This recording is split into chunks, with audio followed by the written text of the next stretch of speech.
the education budget. And Labour will unleash the power of procurement to drive up standards. And today I'm announcing our value for money guarantee.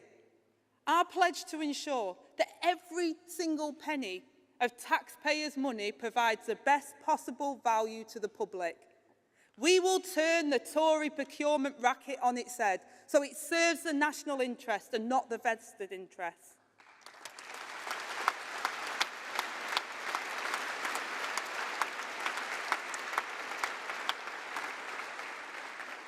Our 5-point national procurement plan will start by rewarding businesses and enterprises who pay their taxes and pay their workers properly, creating opportunities for new jobs and skills and helping our high streets thrive again, to unlock opportunity everywhere and reverse the tide of young people forced to leave their hometowns.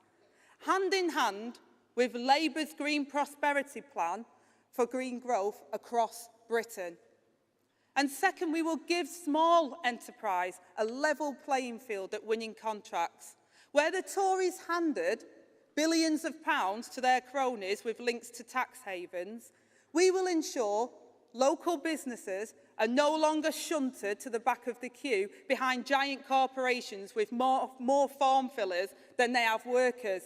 We will cut red tape and streamline their bidding process, giving small businesses a genuine shot. It will no longer just be the giant corporations with the glossiest leaflets that wins. Everyone will get a fair chance. Those who put into the system and uphold good standards will be rewarded. Now, the Tories had a VIP lane. Their donors, cronies, firms with Tory MPs on their books, or anyone who could WhatsApp Matt Hancock. We will replace that approach entirely. The only fast-track lane I will allow is for local businesses and enterprises who create wealth in our communities and contribute to a fairer society. The VIPs on the Labour conference will be all of you, the British public.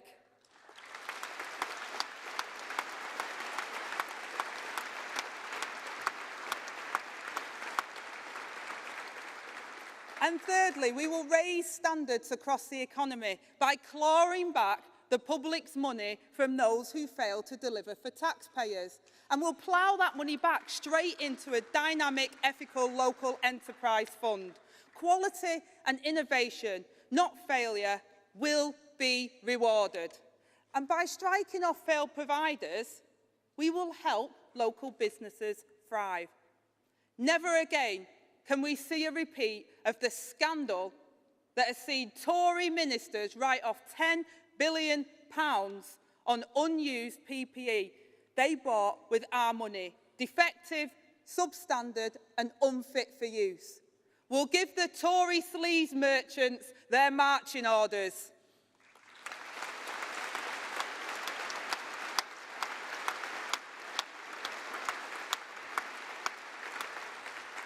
And instead, conference, we will use the power of procurement to boost local businesses that work for Britain. With Labour, they will no longer be locked out of the system. And fourthly, we will guarantee transparency about taxpayers' money and how it's spent through a public dashboard of government contracts. It's inspired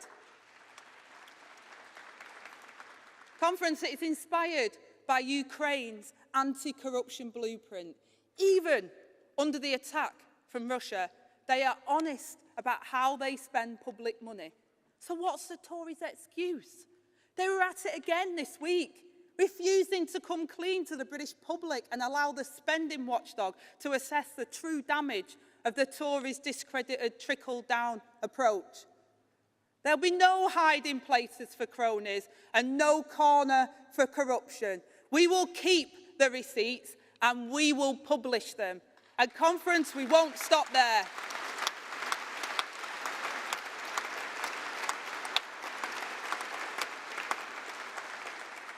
We will back the workers who are creating Britain's wealth, demanding better for our people.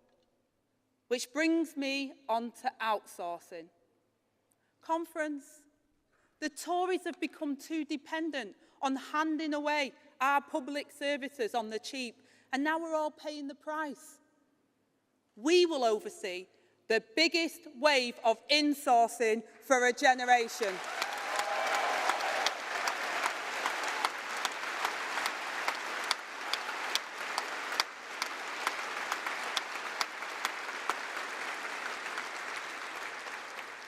Today, I can announce that before any service is contracted out, public bodies must show that the work couldn't be done better in-house. And will reinstate and strengthen the two-tier code created by the last Labour government and scrapped by the Tories to end the scandal of outsourced workers getting second-class pay and conditions.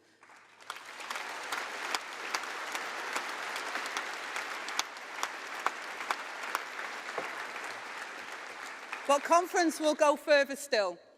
Building on our New Deal for working people, I can today unveil Labour's Fair Work Standard, inspired by Labour in power across the country, in Wales, in London, West Yorkshire, the North Tyne, Greater Manchester and here in Liverpool.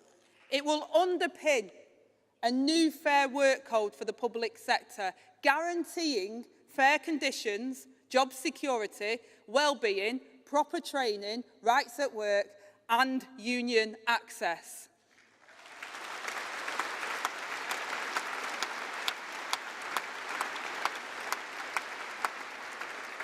And we will also create a fair work gold standard to champion the very best of employers. And the Labour government will be on the side of the self-employed too.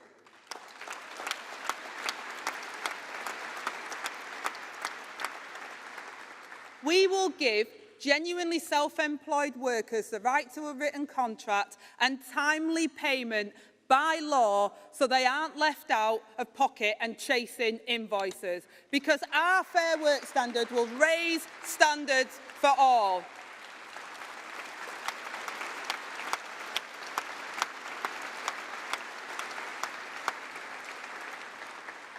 And Conference, I say this to you now, because Labour just doesn't have a vision for this country. We have a plan. And we have a plan to grow a fairer, greener economy. We have a plan to rebuild trust in public office and to clean up politics. We have a plan to unleash the potential the Tories have held back for far too long.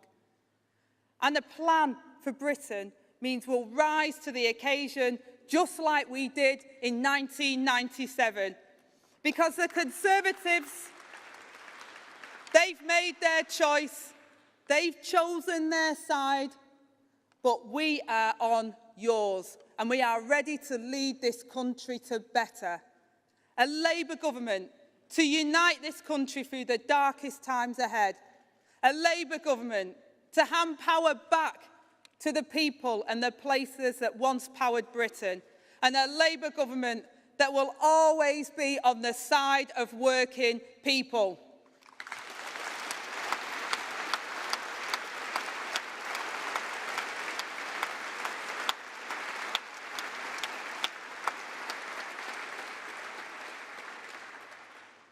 The Tories have broken Britain, but together we can rebuild it again and make Britain work for working people once again. Thank you, Conference.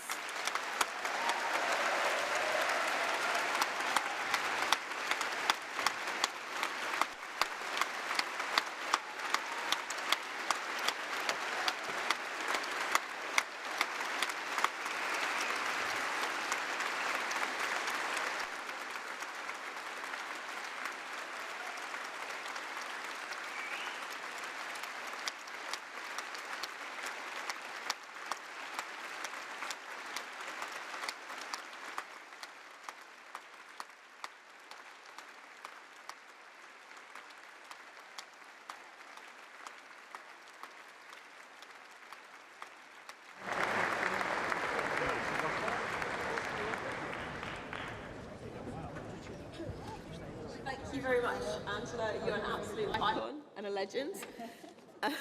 So we're now going to move on to the General Secretary's report.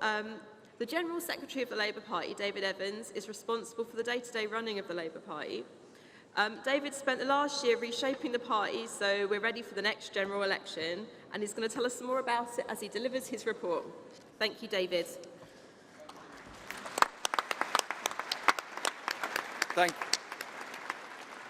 Thank you, Alice, and follow that. That's what it's all about. That's why I do my job, to help deliver that. But before I give you my General Secretary's report, it is a great pleasure what I'm about to do. I would like to thank Diana Holland. I've known Diana for the best part of 30 years. I'd like to thank her for her service to the party. She stands down from the NEC after nearly 30 years. 28 unbroken years on the NEC. Just let that sink in. 28 unbroken years. 12 years as party treasurer, serving under the last 5 Labour leaders. We owe Diana a great debt of gratitude. Her role in getting our party out of debt and turning our finances round has been immense.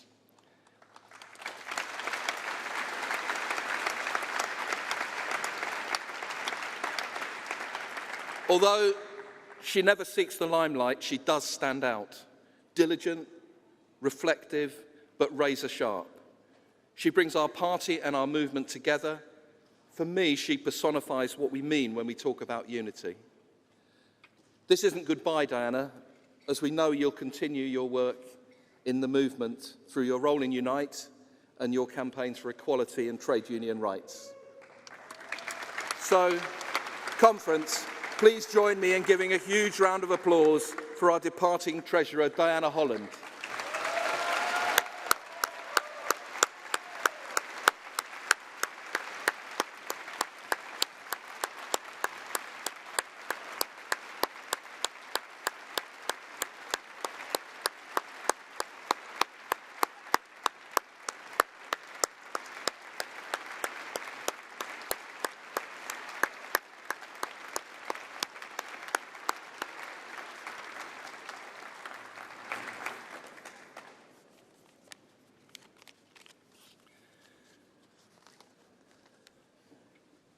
So, conference, it's so great to be here in Liverpool. This year, as Alice has already said, we have the largest exhibition for a decade and our biggest ever fringe. We'll all leave more motivated, more committed and more inspired. I was certainly inspired last time I was here as an ordinary member. In a small room at the back of this conference centre, I had the privilege to hear Jack Dromey. He told the story of the struggle that was the Grunwick dispute, honestly, openly, and with absolute conviction. He spoke of the Asian workforce, denied union recognition, of the passion and resolve of Jayaban Desai and the other strikers, and the power of a movement standing by those in need. He represented the very best of our movement. We miss you, Jack, and we carry on the fight.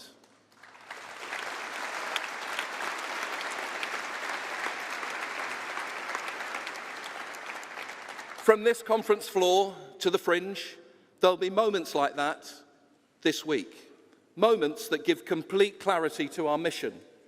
Our mission to gain power, political power, not for itself, but so we can give it to those who don't have it, root out injustice, and set our country on a fairer course.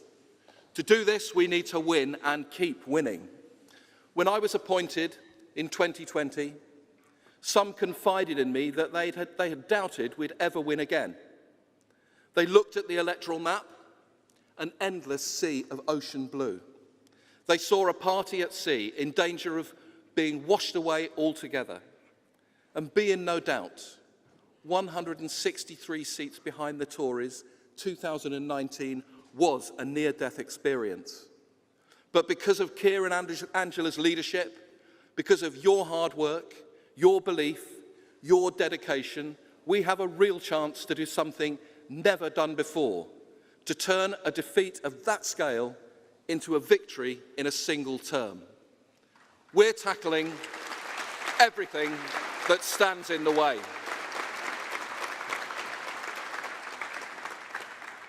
We're not measuring ourselves against 2019, but against the very best campaigns in the world, focused on the voters we need to persuade in the seats we need to win. We've made hard financial decisions. So today, we have no debt, no deficit, and are now able to invest in a winning campaign.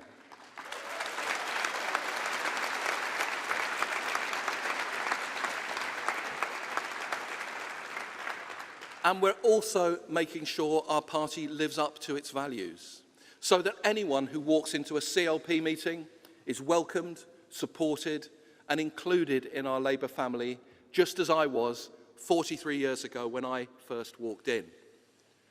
That's why I have apologised on behalf of this party for the unacceptable behaviour set out in Martin Ford's report, and why we will act on the report without fear or favour.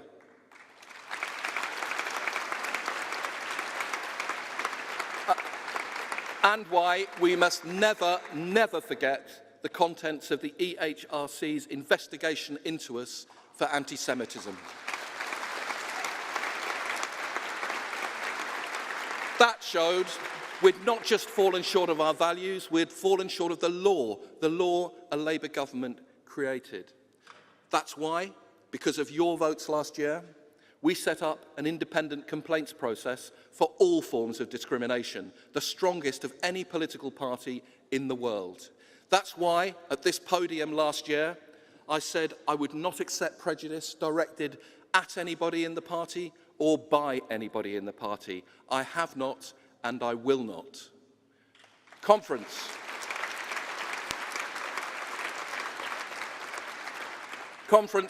to win. We start with the voters. I'd like to talk about Sarah, who I canvassed in Wakefield in July. She was in her back kitchen, where she ran a hairdressing business. She left us at the last election. She voted Conservative. She made an honest choice based on what she thought was best for her, her family, and her business. She had lost faith in politics. She had lost trust in us. We need to earn her trust back, because only then can we persuade her. Think about who you trust, people you know well, people who share your values, who you can depend on when you need them. It's exactly the same for our party. Sarah needs to see and hear a Labour Party that listens, is authentic, rooted in everyday life, that has genuine answers to the problems she faces. And in the next general election, she will. She'll see it on the television, hear it on the radio, from our incredible frontbench team right through to our equally incredible councillors. She'll hear it from our campaigns and our campaigners, online, on her doorstep. They'll take the time to understand her concerns. She'll see it in the posters, in the shop fronts, and in her neighbours' windows, leaflets through her letterbox. And she'll feel it through the leadership of Keir Starmer, on her side, a Prime Minister in waiting, ready to change Britain.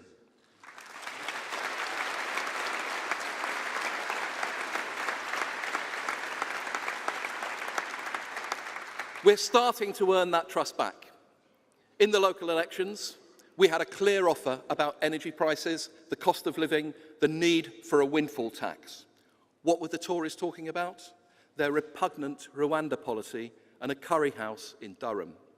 Same old Tory playbook, using the defenceless as political pawns, creating division and distrust. Our message cut through, going directly to voters, earning trust one voter at a time. Over 2.5 million conversations on the doorstep, the highest ever recorded in a local election campaign. And we got our best results for a decade. Our vote up 6%, dominance in Wales, back as the main opposition in Scotland, winning councils for the first time from Worthing to Westminster to Cumberland. That was in May.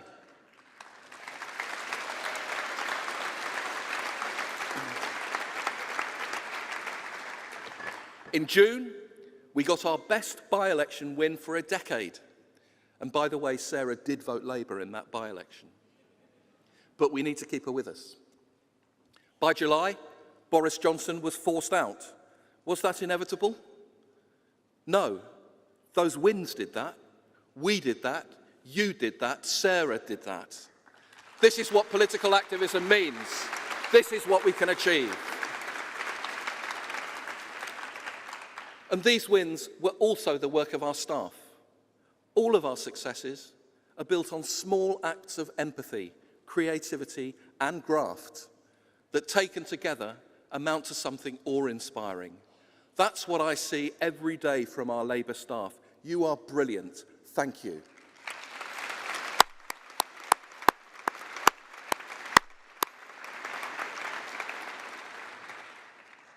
But conference, be in no doubt about the scale of the challenge. Public services hang by a thread, poverty rising, living standards falling. Under this government, every shock we've seen, austerity, COVID, energy prices, it's been the poorest who've paid the price.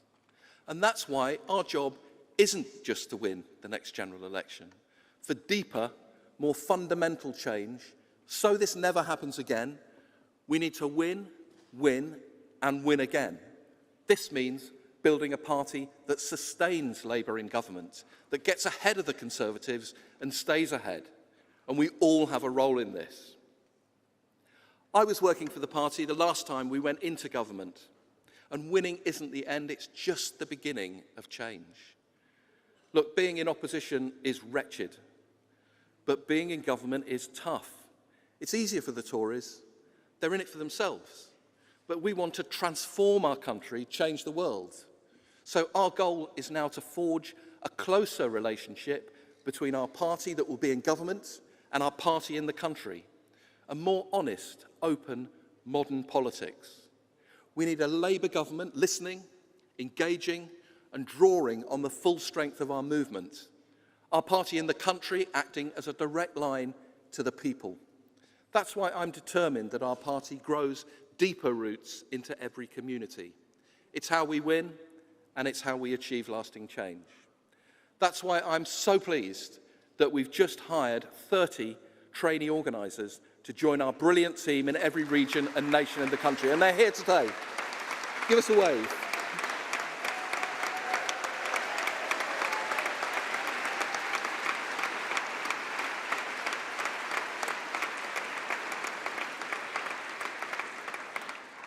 They are brilliant, and they'll work in the seats that will decide this election and the next.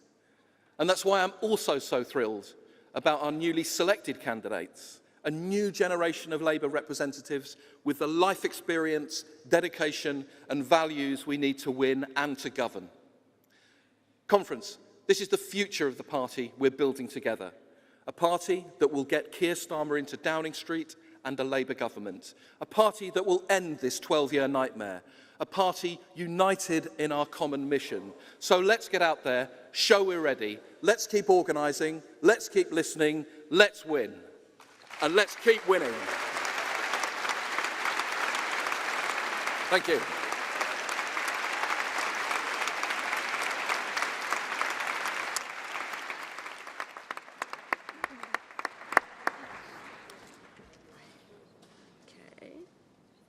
Thank you very much, David.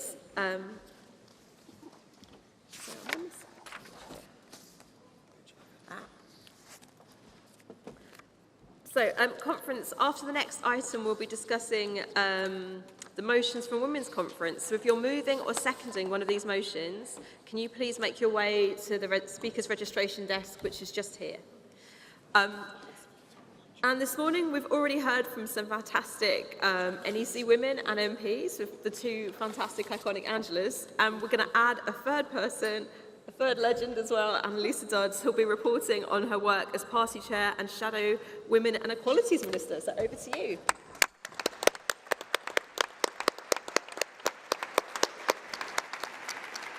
Thank you very much indeed, Alice. It's fantastic to be back together again in Liverpool Conference. And I also want to start with some words of tribute to our late Queen, Elizabeth II. For 70 years, she devoted herself to our nation, the Commonwealth and the British people.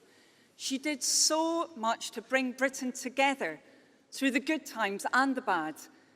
And our country made great strides for women's equality during the Elizabethan era, from measures for equal pay to the legalisation of abortion to the passing of the Sex Discrimination and Equality Acts.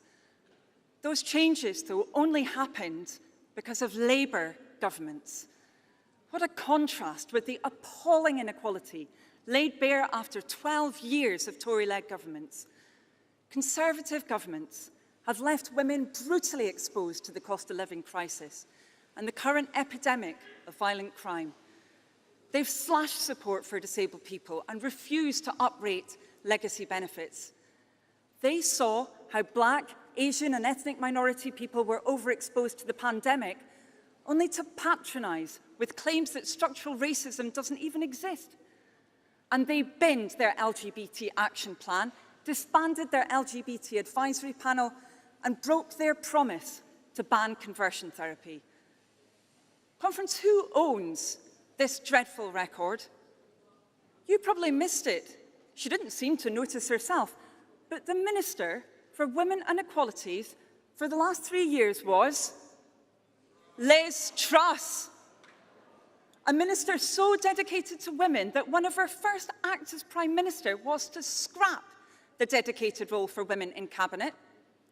A minister so steeped in Conservative failure that she sat on the Tory front bench for 10 long years. And just as Ange said, a minister who said nothing about those Tory scandals, from the golden wallpaper squirreled into Boris Johnson's flat, to the suitcases of booze wheeled into Number 10, to the X-rated tractors beamed into the Commons chamber.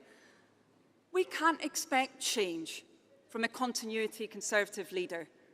We can't expect delivery from someone who's failed to deliver. And we can't expect fairness from someone who's governed so unfairly. We can expect all of those things from Labour. To women, grafting day and night on incomes £200 less on average today than in 2010, I say Labour will deliver a fairer future.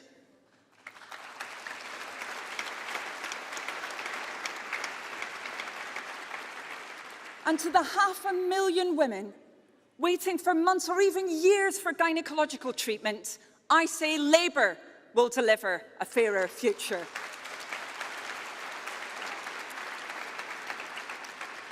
To female victims of the Tory epidemic of violence, misogyny and discrimination, Labour will deliver a fairer future.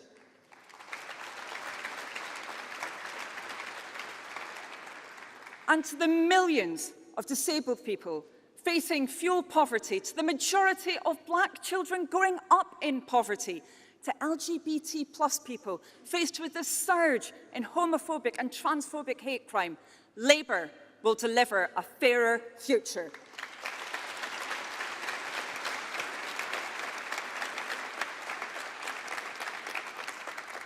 The last Labour government did more to advance equality than any other in British history.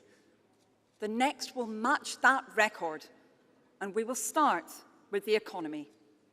We will act to eradicate gender, ethnicity and disability pay gaps. We will bring in strong family-friendly rights. We will measure what we do and we'll be held accountable for it. Equality impact assessing every budget. And we'll always, always treat the British people with dignity and respect. Respect.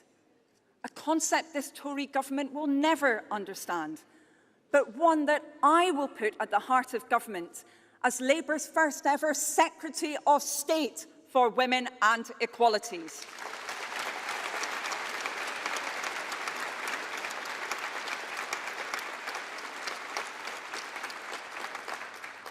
Conference, respect means equalising the law so that all forms of hate crime are treated as aggravated offences. Respect means modernising the Gender Recognition Act, as the Tories promised, and upholding the Equality Act, including its provision for single-sex exemptions. Respect means banning all forms of conversion therapy outright, while making sure that doesn't cover psychological support and treatment. Because, Conference, unlike the Tories, we will never hide behind straw man arguments to avoid doing what's right.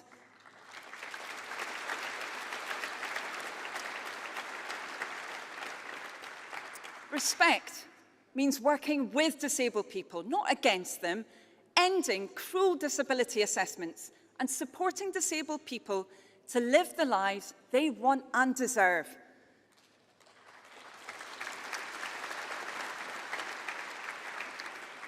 And respect means tackling the epidemic of violence against women and girls with specialist rape units in every police force area, minimum sentences for rape and stalking, and making misogyny a hate crime.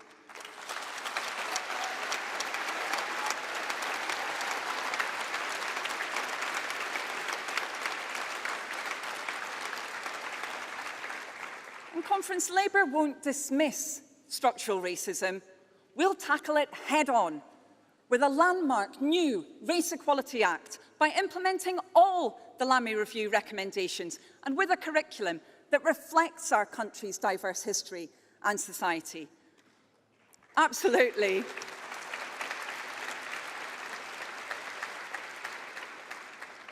We'll never pit communities against each other for cheap political points like the Conservative Party. And unlike the Tories, we will always tackle issues around inequality or prejudice within our own ranks. As David just said, the Ford report made difficult reading for anyone who cherishes our party and its values. It's unacceptable that members of our party and party staff were subject to sexism, misogyny and racism.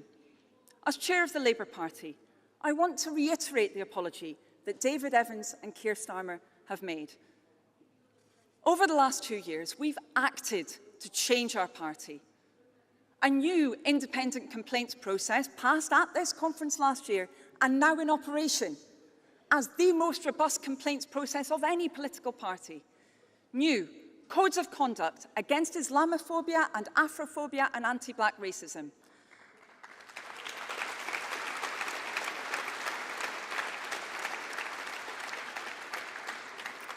Mandatory training against bias for staff and radical reforms to recruitment. But that job of work will never be finished. As chair, I will always act to ensure the party we love is a safe place for everyone who shares our values. That's how we prepare our party for the responsibility of government. And this year was a turning point. This year we were the only party to win councils in Scotland, England and Wales. We won in the North West, the South East and Tory-run bastions like Wandsworth and Westminster. After 12 long years in opposition, we're assembling excellent candidates to take the fight to the Tories at every single contest between now and whenever Liz Truss dares to go to the country. Let's hope it's soon, because Britain can't take this.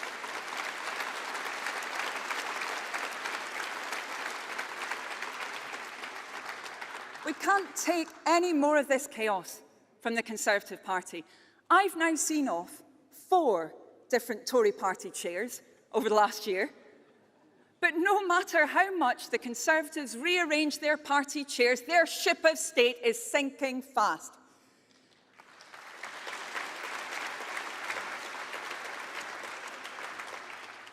Conference, they're clapped out, checked out. Well, it's high time they cleared out.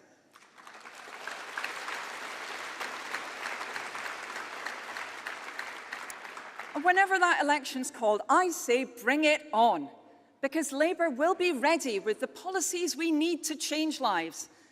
Over the last year, I've learned from brilliant examples of Labour in power, from West Dunbartonshire to Worthing to Wales.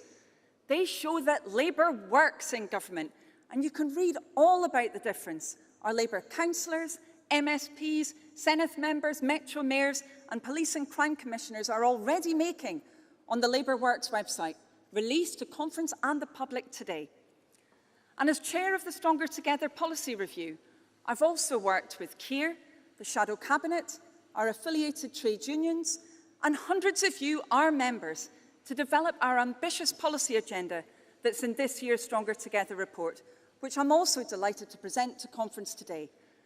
No one who reads that report can doubt that Labour is the party of ideas in British politics.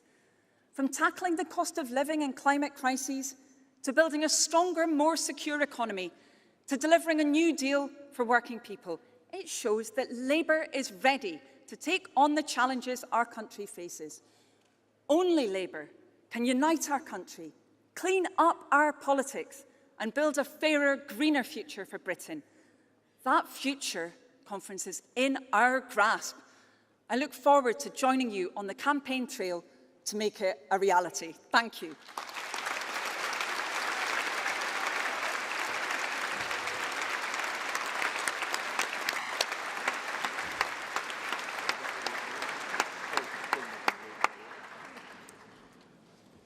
So thank you so much, Annalise, for all your hard work over the last year, particularly on the Stronger Together report, which is noted by this conference and will inform the next year's National Policy Forum as we work towards our next general election manifesto.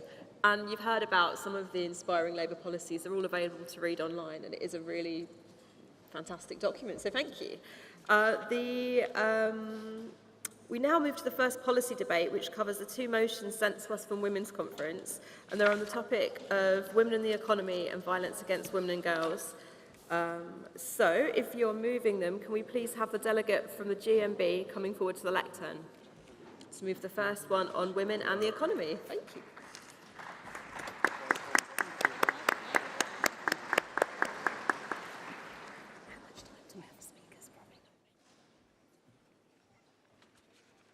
Morning, Chair.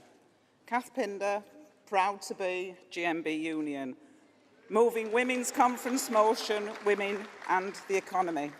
Conference, it is 2022 and women are still not getting what they deserve. The austerity cuts of the last decade disproportionately fell on women. And with a new cost of living crisis on the horizon, the increase in bills and the stagnation of wages, we can guarantee ourselves one thing: it will be women that once again bear the brunt. Conference, the facts are a badge of shame. A recent TUC report published on International Women's Day found that pregnancy discrimination is still widespread. Flexible working does not exist in the way it should. 1 million women have been forced to leave their jobs because they were not given the support they need while experiencing the menopause. And conference, last year, the gender pay gap went up. I'm incredibly proud of the work that my union, the GMB, has done to support people experiencing the menopause in the workplace. Our Smash the Stigma toolkit is doing just that. And as this motion rightly says, more employers need to work with unions to raise awareness and end outdated stereotypes around women's health conditions in the workplace. My union has also been the forefront of the battle for equal pay. In 2020, women from the GMB in Glasgow went on strike for their right to be paid equally. And from Glasgow to Birmingham and in Asda, women are standing up for the equal pay that is rightfully theirs. But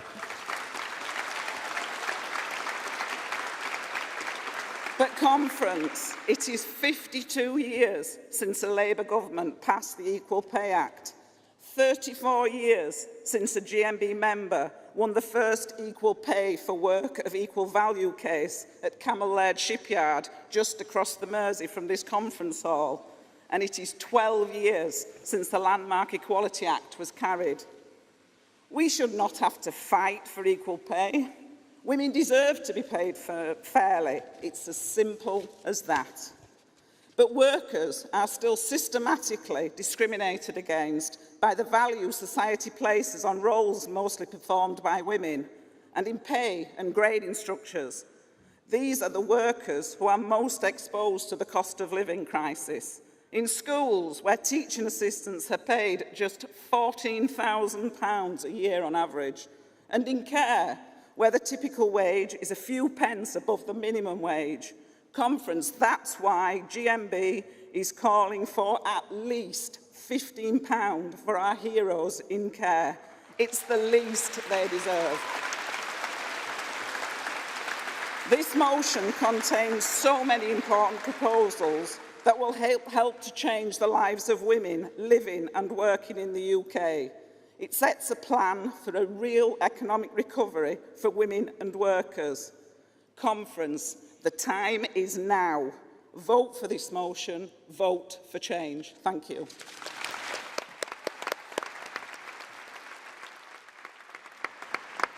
Thank you very much. Excellent timekeeping as well.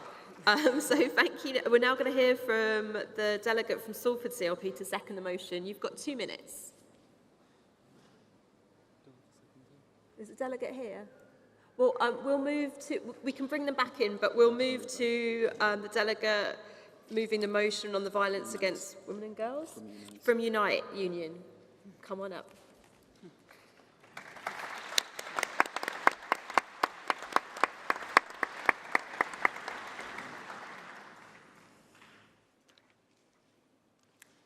Hello, Conference. I'm Ruth Hayes from Unite the Union, and I'm also chair of the Labour Party National Women's Committee.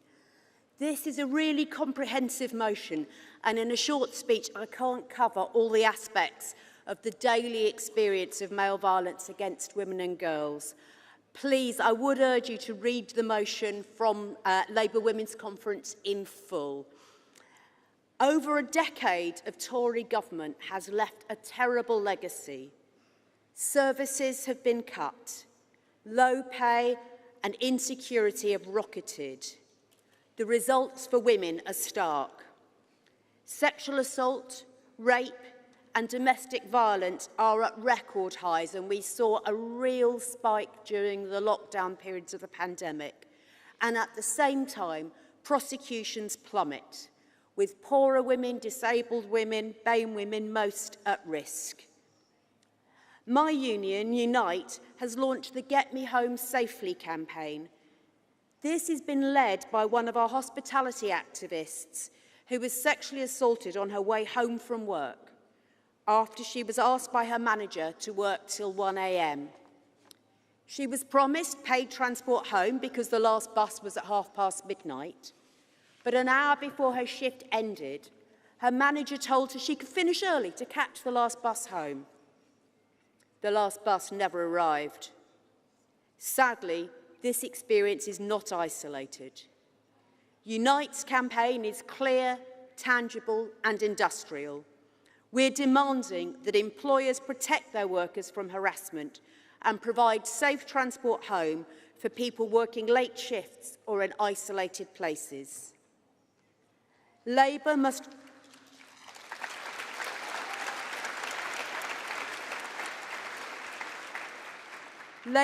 also make this issue a priority, and we've heard a lot from Annalise in her speech, and push the government to deliver real action on their ratification of the ILO Violence and Harassment Convention. Labour must rebuild our public transport system, bringing our buses and trains back into public ownership and guaranteeing affordable transport.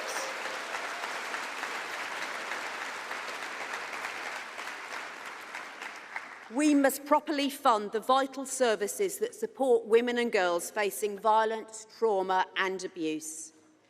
And of course, we need a comprehensive programme of education that tackles the problem where it originates, with men and boys.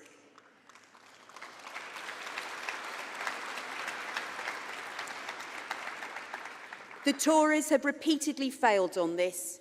Labour must and will step up. I move. Thank you, Conference.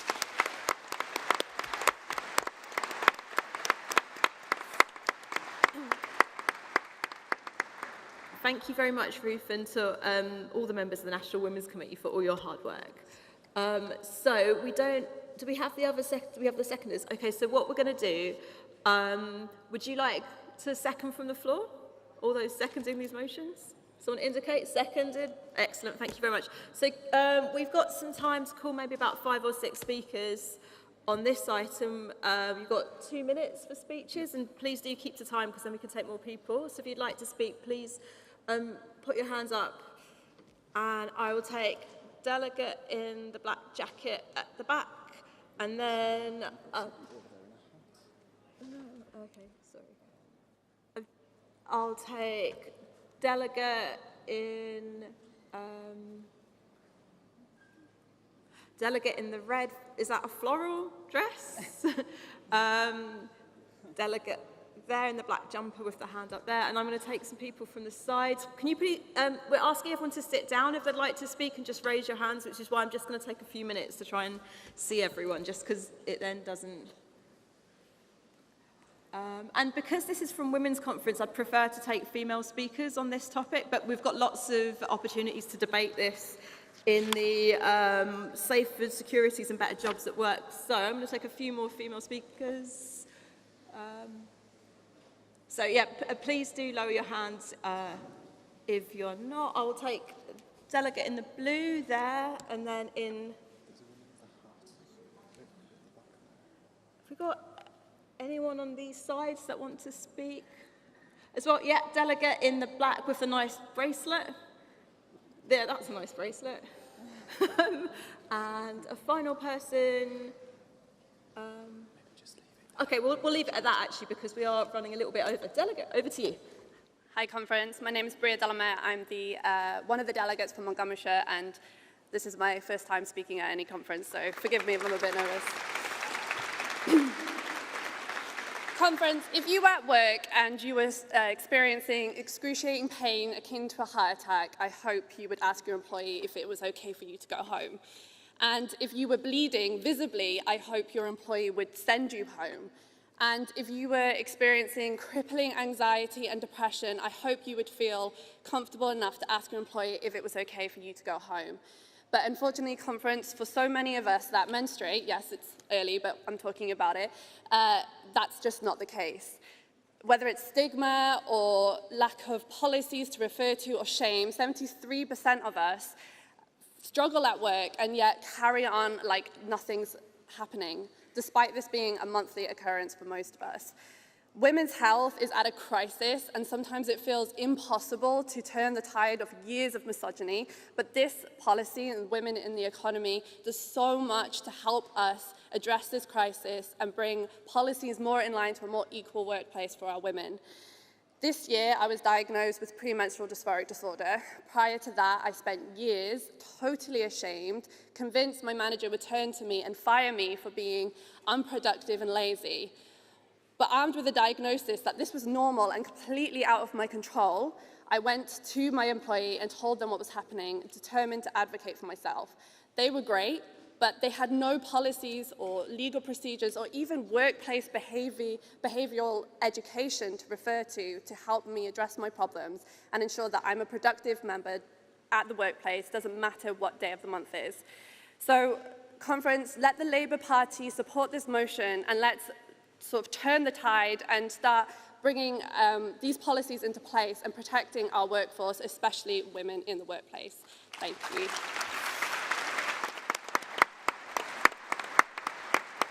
Thank you very much for sharing that important point as well. Delegate, next.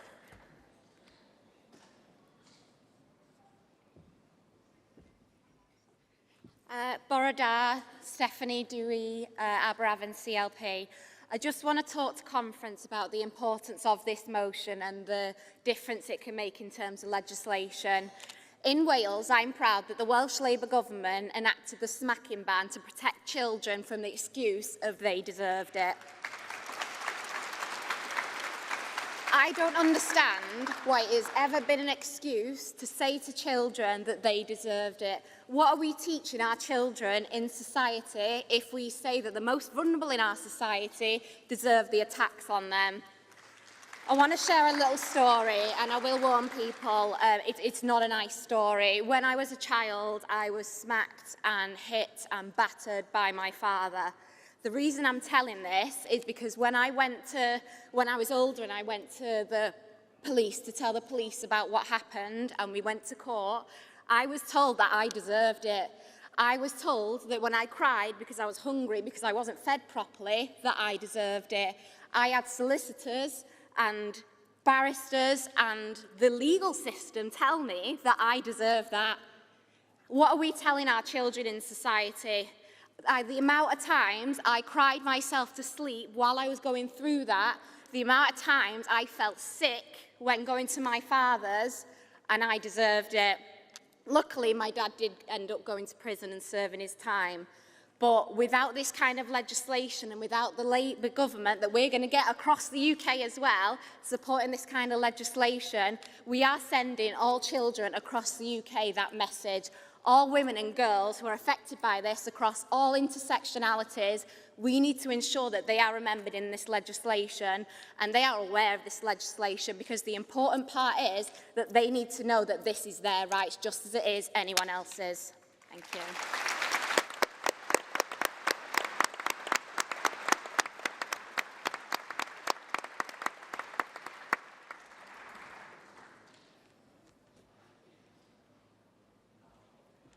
Conference, Fliss Premru, Hackney North and Stoke Newington.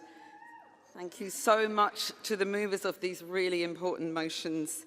But let's remember, Conference, too, that we need to address the very real problem of sexism, bullying and harassment, sadly, within our movement, our labour and trade union movement.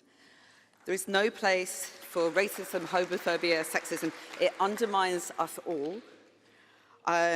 At Women's TUC, we really strongly passed a motion on this, and there has been quite a few survivors speaking out over the last year, asking for fully independent investigations into all our structures. We really need to move forward on this, in Me to You and in other movements. There is now Helena Kennedy KC investigation, independent investigation into TSSA, but every union, every aspect of our movement needs to look at this so that we can move on together, so that we can eliminate this from our movement, and so we are fully fit to fight for the change that we can make. Thank you.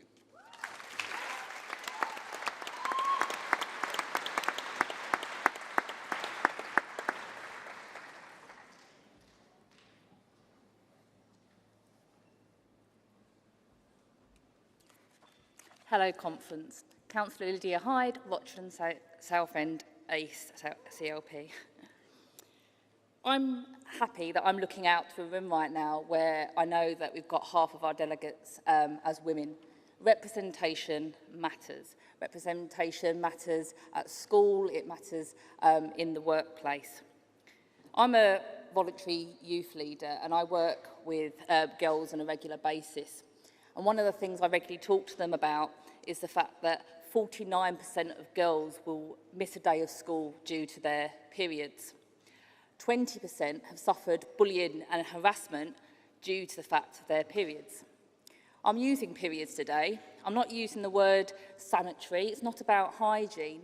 This is a perfectly natural part that needs to be respected. Now, how many of those girls are taking that embarrassment, taking that shame into the workplace? How many women are missing out of days of work, missing out on career opportunities because of gynecological, menstrual and menopausal issues? I can talk on this from first-hand experience. In my 20s, I suffered ovarian tumours that took me out of work for a long time. I still suffer from crippling disability as a result of that. And in my workplace, I've had comments from male colleagues questioning whether or not that I have an equal place in my workplace due to my disability. Don't worry, I'm quite a strong voice in this, so I'll stand up for myself. But I'm also standing here. Thank you. I'm standing here for every woman, and I thank the movers of this motion, which looks to improve and get that equality for women. That's Lydia Hyde, first-time delegate, first-time speech. Thanks.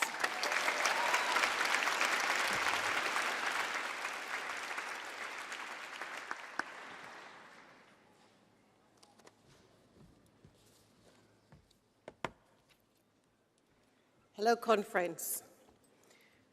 My name is Sharon Foster, and I'm from Unison. I'm proud to be here representing Unison. a union of 1 million women that's always fought for the rights of women on a range of issues, and proud to endorse both motions. And I can say proudly, as a black woman, I've achieved a lot being with the experience and the opportunity that Unison has given me. First, I'm a PJ, and that means I am a presiding judge in the Magistrates' Court.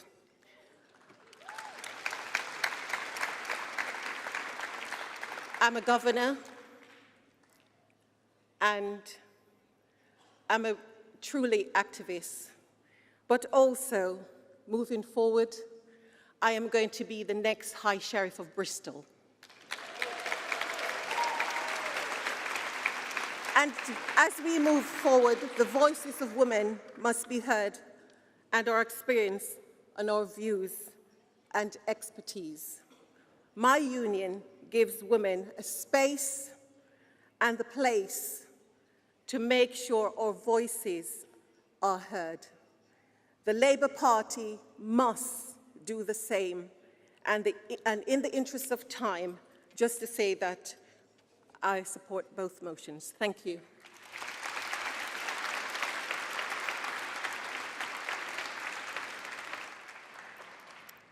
So thank you very much to all our fantastic speakers. There'll be a chance to discuss these issues more, as I said, in the Safer and Secure Communities and Better Jobs, Better Work debates as well. So we're going to take the vote on this at the end of the day, with the vote on all the motions. And now over to the financial reports, which are listed on page 50 of the annual report. And I invite Party Treasurer Diana Holland to present her report. Diana.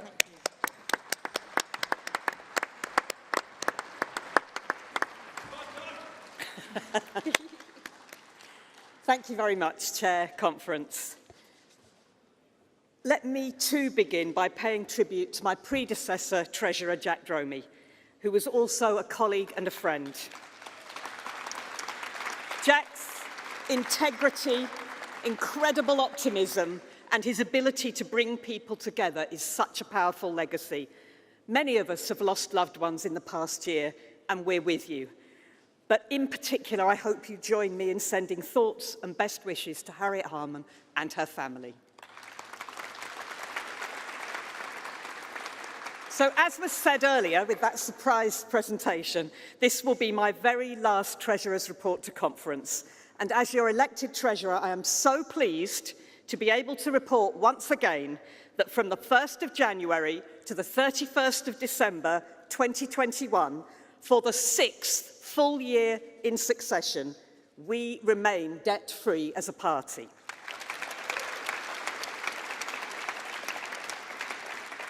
Coming from over £25 million of debt from the 2005 general election, this is an incredible achievement. So thank you to everyone for making this possible.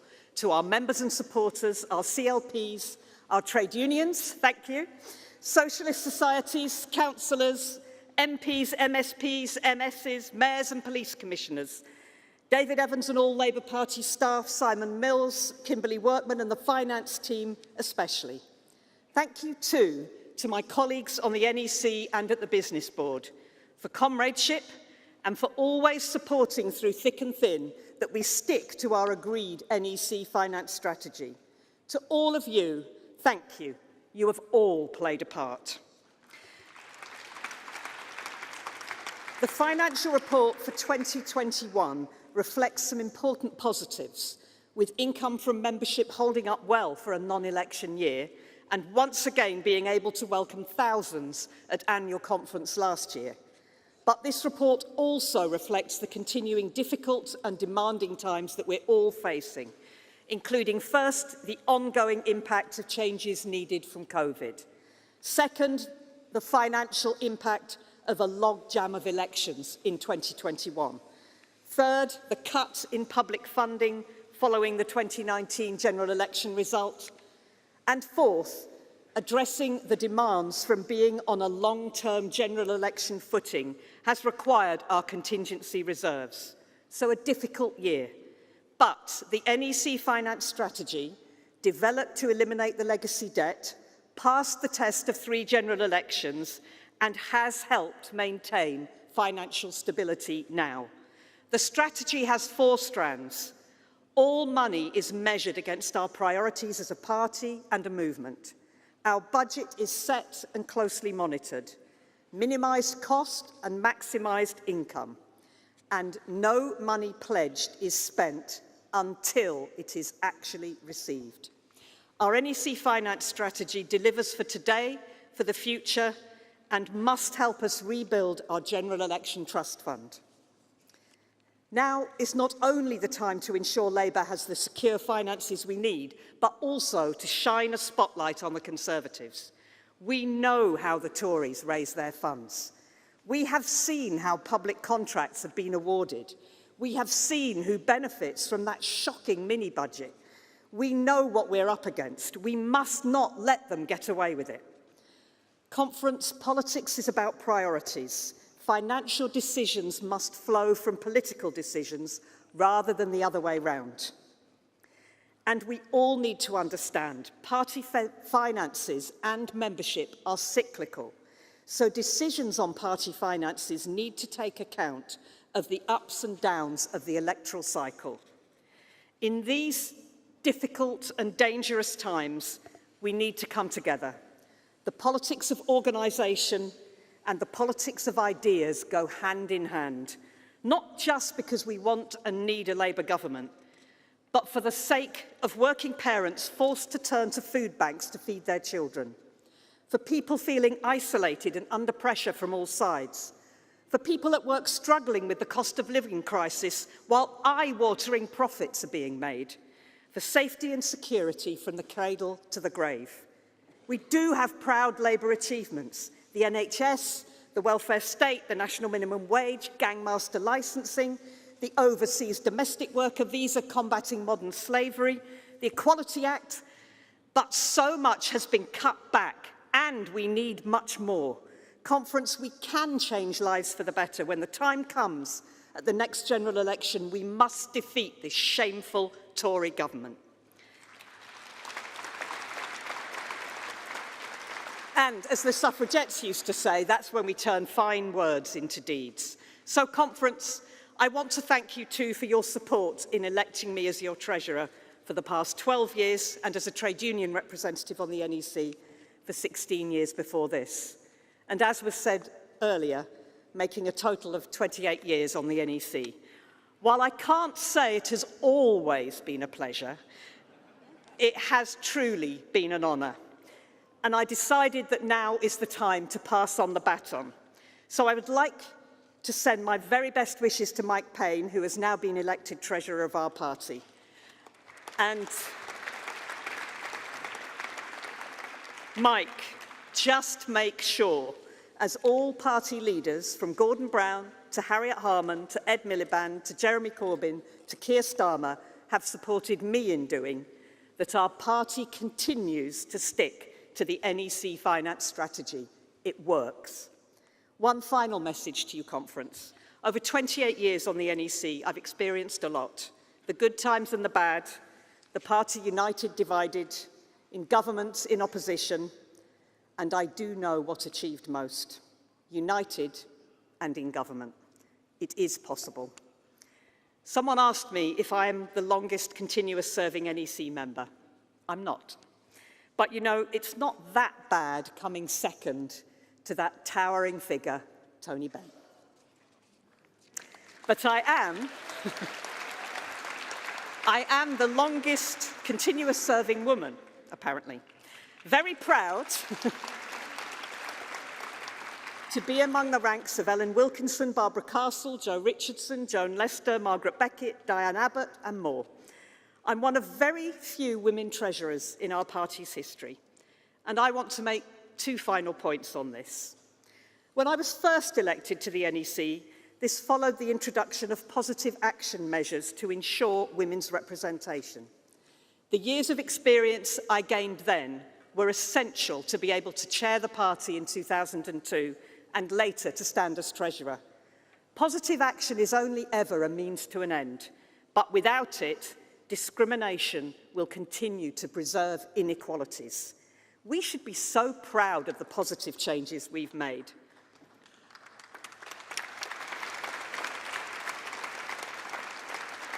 But never, ever take equality achievements for granted. You have to keep fighting for them. And secondly, when I was first elected to the NEC, I had a 2-year-old daughter, and 4 years later, a baby son. I couldn't have been active without support and understanding from all my family. But I just want to mention two. My son, it's his birthday today, and amazingly, it always falls in Labour Party conference week. So please allow me to say from this rostrum, sorry, Sean, and happy birthday. And from my mother-in-law, who very sadly passed away this month, aged 98, a strong Labour and trade union supporter who was there for the children when we had early and late meetings, 5 of us sharing our room at Labour conference, and who said to me every day as I left the room, "Go get them, girl." So, thanks, everybody.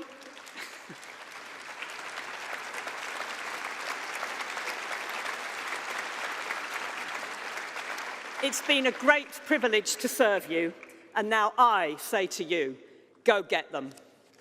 Thanks.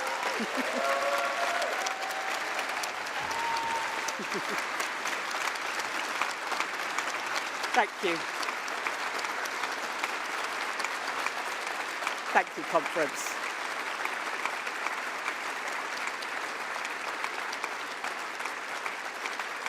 Thank you very much.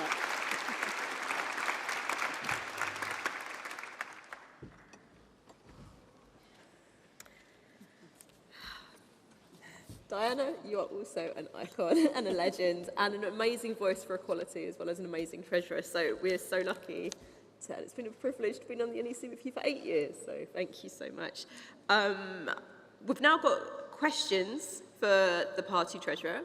I appreciate we're running slightly over. We will move the time back of the afternoon session as well, but do indicate if you'd like to ask a question and keep it brief, please. So we've got a person, and can you go to the speaker's desk as well and then onto the stage to there.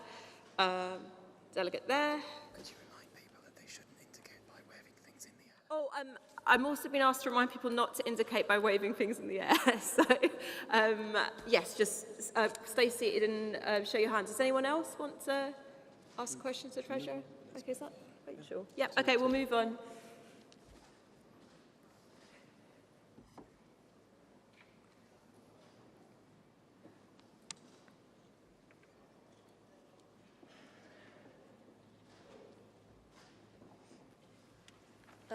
Thanks, Rachel Garner, Mid-Bedfordshire, and a brilliant speech, Diana, and thanks for everything you've done. And that's how you do unity, sorry. So Ford revealed a culture of racism, sexism and misogyny, as has already been referenced, and serious issues have been raised by Disability Labour about ableism, yet we see our Women's Committee under-resourced and no sign of the committees and conferences that we agreed this time last year for Black and Asian members and disabled members. So how are we using our finances to value our diverse membership? And can you confirm that we do have the finances available to listen to our women, Black, Asian and minority ethnic and disabled members and allow them the structures that we've agreed for them, because we saw from that debate earlier under the Women's Conference just what value they bring to our conference. Thanks. Thank you, Rachel.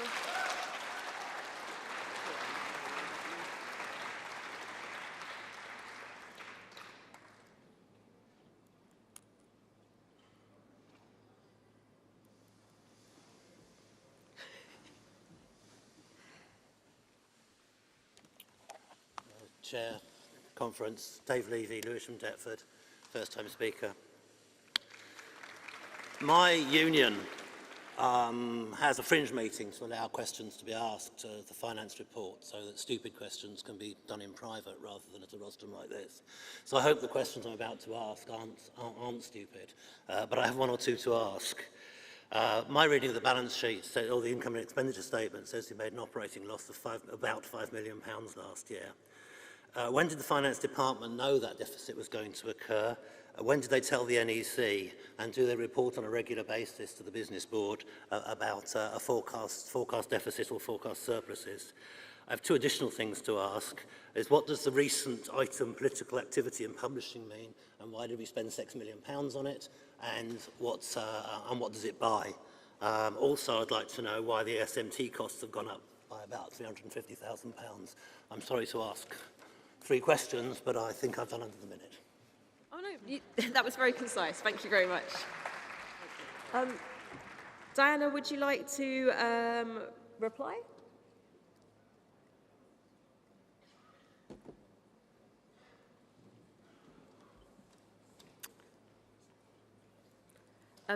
I should say as well, while Diana's just working out the reply with Simon, that it looks like we're going to be restarting at 1:40 this afternoon to give people some extra time for their lunch. But I'd also ask the speakers coming on later to keep to their 5 minutes, so we'll be finished more quickly.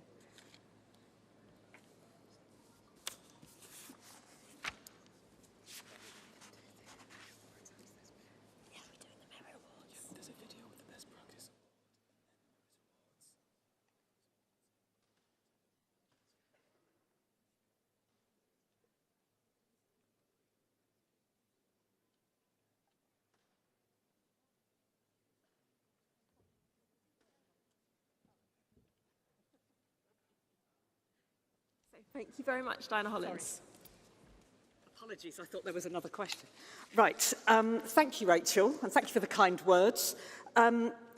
Absolutely, I can tell you that we had a business board on Friday afternoon, and both Disabled Members Conference and Black and Asian Minority Ethnic Members Conference were on the list. So there is some funding identified. What hasn't happened, and this has been discussed at the NEC, is the dates and exactly how things are being run. But I think I wanted to stress the point you made follows the points I was making. Political decisions need to be made to drive the finances. But of course, we'll need to advise from the finances how that can be done. But it shouldn't be the other way around, that we can't afford things that we've politically decided to do. People need to know when they're making the decision what that means for priorities within the organisation. So I totally support that these things need to happen, and we need to make sure that the finances make sure that they do. In terms of the issues around the balance sheet, yes, the business board was fully informed of exactly how things were working out. The overall issues, which again I referred to in my report, is that we kept on a general election footing for a very, very, very long time.